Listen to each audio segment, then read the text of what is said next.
we just started our next anime club. Yeah. And we will be talking about anime, but before that, Connor had a banger suggestion. I had a banger idea. Where he was like, we should watch one of the worst movies ever created. God, I hate you so much, Connor. And that's what we just did. I thought it was a great bonding exercise for us. That was trauma bonding. Yeah, We watched War of the Worlds. Yes. And if you want to watch us watch it, which will be an edited version, you can go do that on Patreon. Not to be confused by the 2005 movie or any of them. No, because this is there's the new many one. remakes. This is the most recent remake of the classic H.G. Wells War of the Worlds Which story. I don't know what it's got to do with the actual classic. It had nothing novel. to do with it. So just to set the stage, War of the Worlds, obviously a very famous book, story, you've probably already heard of it. It's got a lot of real life lore behind it as well. It's quite a famous property. For some reason, they released this movie, which I think they filmed during the pandemic, that starred Ice Cube. And it's him basically on a PC reacting to the world ending and trying to save his family. And it has a 2.5 on IMDb, 4% on Rotten Tomatoes, and 1 out of 5 on Letterboxd. Honestly, and, still too high. Yeah, still pretty high. Is one of the worst movies ever made. That was, I don't know about you boys, that was easily the worst film I've ever seen in my life. I legitimately cannot think of a film that was worse than that. Yeah. Off the top of my head, I'm not a connoisseur of bad movies, you know. Yeah. Some people love that shit, where it's just like they love watching terrible films. It's almost like an art form. Oh no, dude, look, as someone who like loves like the shitty B-grade horror films that are, but you know, they're bad, don't get me wrong, but a lot of those movies are entertainingly bad. This one was just bad. I think I realized what the problem is. I think I realized why I didn't enjoy this. I was sober.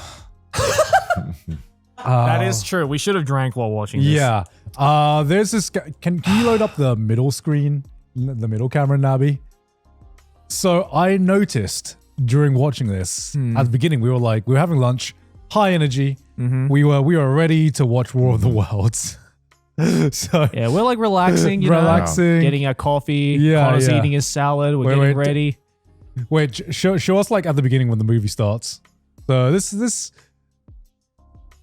like kind of us when the movie starts. Can you like go to like 1/3 of the way through, Nabi? Yeah, like that. Yeah, see, we're pretty comfy. And then I just noticed we kept sinking deeper and deeper into our sofas. Can you go to like near the end? What do we look like near the end? Further. Further. It's like we forgot the cameras were on. It's so shit. But yeah, we did react to it. So if you want to go and watch the edited version of that, go to our Patreon. It's Patreon.com/trash. yeah, this movie was fucking awful. I don't know how the fuck did this movie come about? I really don't know. I can probably tell you why. Okay. It's an Amazon Prime exclusive, and it just sounds like the most. I'm gonna Google it right now on my phone. While you chat about I mean, with the amount of Amazon product placement in there, Yeah. I was like, how many executives greenlit this just to not even subtly push Amazon? Yeah, it wasn't even subtle. I swear. Like Amazon showed up in pivotal moments of the movie. I swear every second line was, what are you trying to do? Steal my Amazon card? Yeah. Okay, so it was filmed during the pandemic. It was shot in 2020.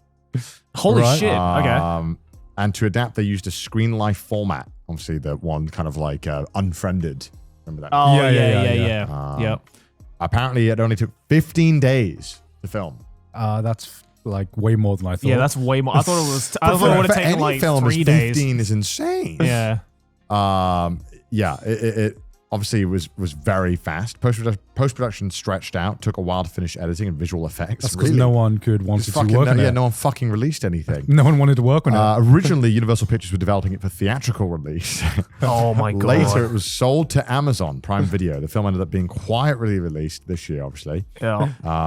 About 5 years after it was filmed, which I feel like is crazy long, especially for a low budget film. Yeah. I wonder if there were any reshoots to be like, we're selling it to Amazon, so Amazon were like, we're going to put every other line. Plaster fucking product placement all over Yeah, the place. because did you notice how many lines were re-recorded? Yeah, there was heavy product placement from Amazon, obviously. Yeah. And yeah, apparently they wanted to go with the format of the screens because that would mimic a modern invasion in real life.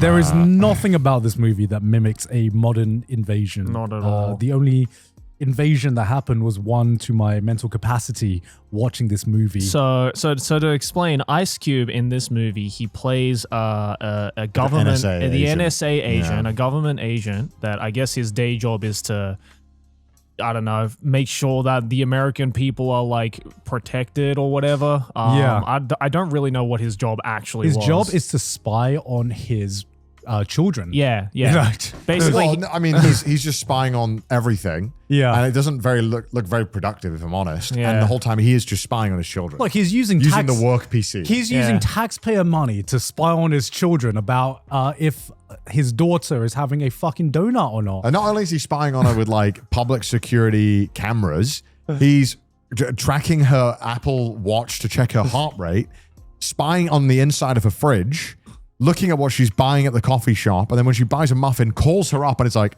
honey, don't eat the muffin. It's fucking ridiculous. It's actually psychotic. Like, he is actually a fucking freak. Yeah. In every sense. It is beyond, like, forgivable. He's such a fucking piece of shit. And then the war breaks out, and all he's doing is trying to find his family, which obviously, you'd be concerned, but you're supposed to be like the front line to stopping this. Yeah, there are so many moments where like government agencies and like the literal president of the United States is calling him, and he's just like, not now, Mr. President, I gotta find my son. I'd like to hope you hire people, people who work in these positions that, the world's ending. I understand family's important, but come on. Yeah, come on, the world's ending. We need to be on top of this. It's so shit. And the whole time, I like Ice Cube, but gotta be top 10 underwhelming performance of all time. Dude, it was an amazing performance in my eyes. An amazing performance of someone who just doesn't give a shit. Yeah, it was like they asked him to record 10 reactions of going, shit. And they just interspliced it throughout the movie. It's fucking terrible. Yeah, I think he said, God damn, like 30 times in the movie. And so, the plot happens. Obviously, he's spying on his daughters. That's how it opens up. And it's got this like incredibly zoomer editing. It keeps zooming in and out. The digital zooms are so funny. All these spy programs just seem to work, and you right click everything and it has every option you'd ever need. It's really fucking stupid. And then randomly, aliens start attacking the world. And the omen to this is that he's on the call with, for some reason, a NASA woman who's like, have you seen the clouds? He's like, I don't watch that shit. I watch people. And then it's like, okay. So why is the NASA person asking you about clouds? Yeah. And then it shows stock footage of random storms from different points in the world. Wonderful. Dude, half this movie was stock footage. Yeah. And then aliens invade, not explained why, what they could possibly want, or why they would invade, and they just start wrecking everything. And again, he's calling up his family. He's not fucking doing his job. And the whole time, everyone is just giving the most fucking boring-ass performance. And then we find out that apparently the reason why they want to attack Earth is because of data. All the data the NSA is collecting. No way!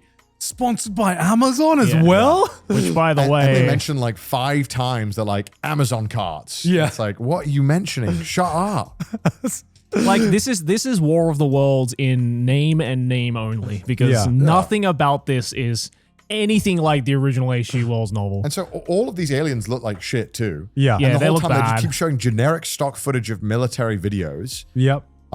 So uninspired. And then... so they start attacking the data centers, and they get the data, and we find out, oh no, the government had a secret data harvesting thing that would somehow predict what humans would do. It's the ultimate data collecting. I'm surprised you can even say that, because I wasn't fucking paying attention. And apparently this is what the aliens are after. And apparently everyone knows that this will cause the aliens to come to Earth if they turn on this ultimate data harvesting. But no, it's never explained why. No. Or why turning on a server will attract all these aliens. Or why aliens are hungry for data. None of this is explained. No. Yeah. All that really matters is if the fucking Amazon drone can deliver a USB stick. So fucking stupid. So they have this genius idea to hack it. Oh, I forgot to mention. Ice Cube's son in this is anonymous. Yeah. He's just anonymous. Yeah, he's just anonymous. Or Like the hacker group. Disruptor. Yeah, they call him the Disruptor. Yeah. And Ultra hacker. they're trying to, in the start of the movie, they're trying to find him. This is him. This is the Disruptor. They're trying to find him, and they can't find him. He's too smart. They have proxy IP addresses. Who could think about it? Using a VPN. No. It's kind of elite tech. And so he's like, Dad, you got to trust me. I know what's happening. And he's like, shut up, son. You're dumb as shit. And then it turns out the son obviously was right, and Anonymous knew. Yeah. And so he's like, Dad, join me and my anonymous buddies. We'll tell you the truth.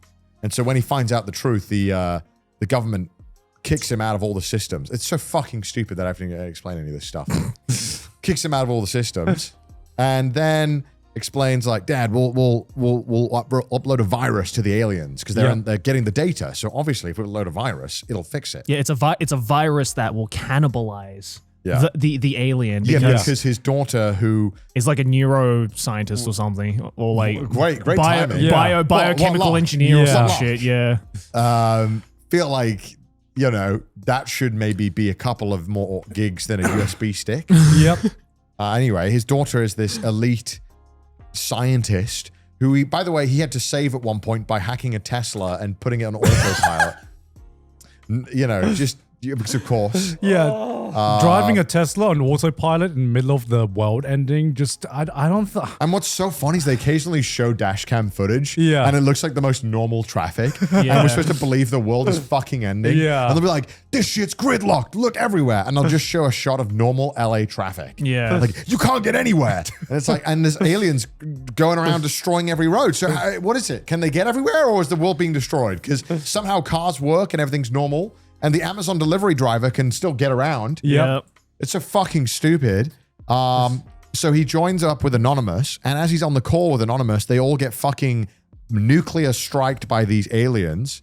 And I guess all of them die, except for his son, obviously, who was using a VPN. He was the only hacker smart enough to use a VPN. He had his VPN sponsorship because he was always using it. On. Yeah, hopefully we have one in this episode. Thanks to... he had his VPN on, so he didn't get bombed. So then they discover that maybe if they combine the scientist's daughter, who he's been kind of having a falling out with throughout this entire movie, her genetic code and the elite hacker son, they combine, they can destroy these aliens using a virus. But there's a problem. They won't fall for that again. So they need to manually insert a USB stick into the government data center. And how do we get the USB stick from the hacker's place to Ice Cube? Amazon drone. Ooh. I controversial opinion maybe. I thought Amazon was the best part of this movie. They had the best bits. I mean, look, they came in clutch. They saved humanity. But it's so fucking funny because he has a drone with him, this Amazon delivery guy who is the boyfriend of Ice Cube's daughter. Yeah. And he's like, I can't activate the drone unless you place an order.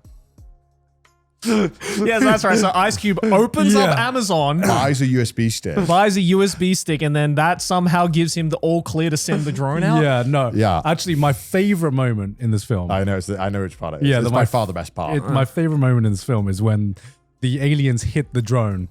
Drone falls down because he's flying it through a war zone. He's trying to get to the government building to deliver this USB stick. There's this homeless guy that's just like hiding for his life. They track his number somehow.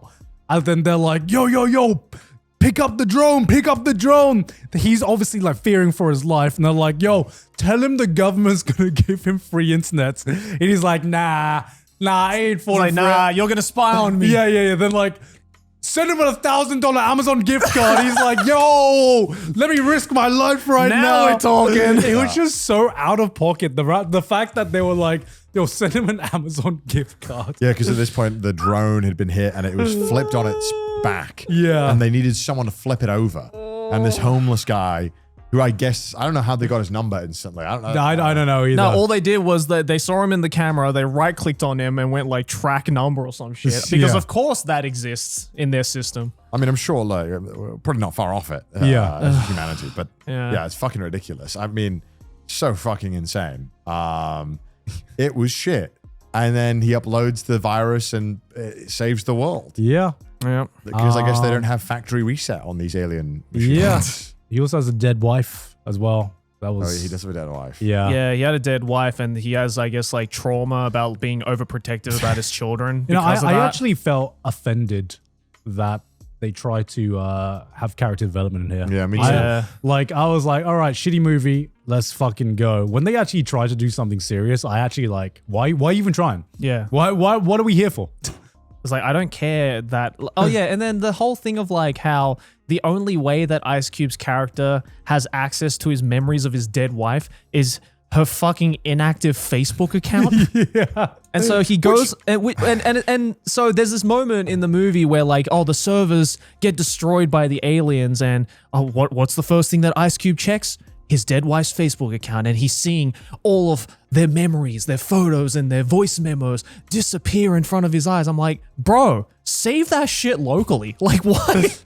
Yeah, I mean, why just keep it on fucking Facebook? I've had like messages that I've tried to access from like 5 years ago, and it's like, it's like gone. Yeah. Like it won't let you like see Yeah. it. Yeah, or exactly. It won't let you load the attachment. You Yeah. would fucking download that shit. Of course you I'm sorry. would. It's just, you know, if it's that important to you, you'd probably download it. It's like, I said this during the reaction, but like, you know, in like the 90s and the early 2000s when we had like, you know, depictions of hackers in movies like this. That the depictions of hackers in the 90s and 2000s, as cheesy and as corny as fuck as they were, was more grounded in reality than whatever this shit was. What I don't know as well is like, what was this movie supposed to be?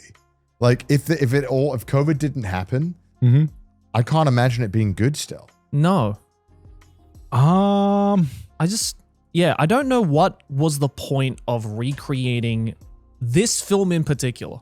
I just think that it was I'm like trying to program a sentence that makes sense. Was it and supposed to nothing makes maybe sense. like kind of, you know, because this was during like the beginning of the pandemic, right? And everybody, the only way that people could access, I'm sure if it came out during the pandemic, it might have. Yeah, it was like this whole been a thing bit of like, you more- know, oh, you know, even though you're not directly there for your family members during this hard, you know, COVID times, that, you know, it's important Yeah, that no, I don't. even though it feels like the world is crashing down, you got to stay, you know, your family is important or whatever. I don't know. I'm just fucking No, stretching. the fucking obviously. shitty thing is it tried to portray a message. And I'm Yeah. like, oh, as soon as like we found out that the real problem was data. Aliens were going for data. I'm like, oh my fucking god. Yeah. Are you serious? Are you seriously trying to convey a deep, thoughtful commentary on like the current big data problem with like corporations Yeah. now? I'm like, really? This is the movie you're gonna try and do it through? I also think that the storytelling medium of screen life is kind of shit. Oh, I hate it. Yeah, because it it's never crap. feels No. realistic. It never That's feels all. like it is how to use these devices. Yeah. Yeah. And it's an experience that nearly all of us have. Uh-huh. So, it does feel a bit disingenuous in a way. But, I think the reason why something like Unfriended was quite popular at the time and why it kind of worked is because of just how goofy it was at the time. And it still is goofy. It's still very goofy. And If you ever watch it, it's so Yeah. fucking extra. But I still think it did a better job using the medium than this did. Yeah. Like, this is so chaotic. It does feel like Zoomer TikTok editing as well. Yeah. Like, there's so many cuts. Every Yeah. fucking 2 seconds, you are looking at something new. There's never a moment where it lets you fucking look at something. And then also, yeah. on top of it, I know it's such a small nitpick, the timer in the bottom corner of the movie, like the clock inside the movie, is just like not like accurate, which I feel like is so easy to do right. It's so lazy. Well, you mean like the Windows entire clock. the entire plot of the movie happens within like an hour. No, it goes back and forth. Oh, does it? Yes. Oh, I didn't even notice There were that. points where I saw it was like 2 p.m. and then it went back to 10 a.m. It's like, how do you fuck this up? I Presumably didn't this was even in notice post. that, dude. It's just like a little thing. It's like you don't have much world building to do. It's like the least you can do. Yeah, right. It's like have it be the right fucking time on the clock, or always at least go forward. yeah. It was just bad. It was really bad. Yeah. Everything was lazy. And I think what's probably the most and why it's probably been so popular is because I guess, Ice Cube's quite a well-liked actor, and I think people quite enjoy his performances normally. And seeing him in something so shit is just so funny. I mean, I respect when someone just takes a paycheck And Yeah, but fucking hell, how much money does it have to throw at this man to convince him to be in this movie? Let me see if he said anything publicly about it, because I'm actually curious what his thoughts about it. Can you also try and look up how much he actually got off of this movie? What's the budget of this movie? What is the budget of this movie? Let's take a guess. Let's take a guess. How much do you reckon? 5 mil. No, 5 mil? It's gonna be 10 mil. Yeah, it's gonna be 10 mil. Oh, I was thinking like a couple of mil. No. Like 1 or 2 mil. Yeah, all right. let's see. Do they have any data on that? 123 mil? No, that can't be right. I'm not taking it from Reddit. Is it on Collider? 132 mil. Look up on IMDb. Ice Cube defended the film, pointing out that it was shot during the pandemic and that it was going to sit on a shelf. Better to just release it than have it sit on the shelf forever, which I do agree with, actually. Yeah. I do think that, like I don't think this is heinous. He needs to apologize. I think it's just a bad movie. The director said, the producer said, no one sets out to make a bad movie. Right. No, that's true. Yeah, that is true. But that's true. It's just really funny in this context. And from another producer, they meant to for it to entertain. And if it becomes one of the most watched movies on Amazon Prime Video, they'll consider it a victory. Well, yeah, I mean, a bad movie is still, if you meme on the movie, people are still going to watch it, Yeah, I think the reason why something... Oh, no, that is talking about the 2005 movie. Yeah, that's believable. Yeah.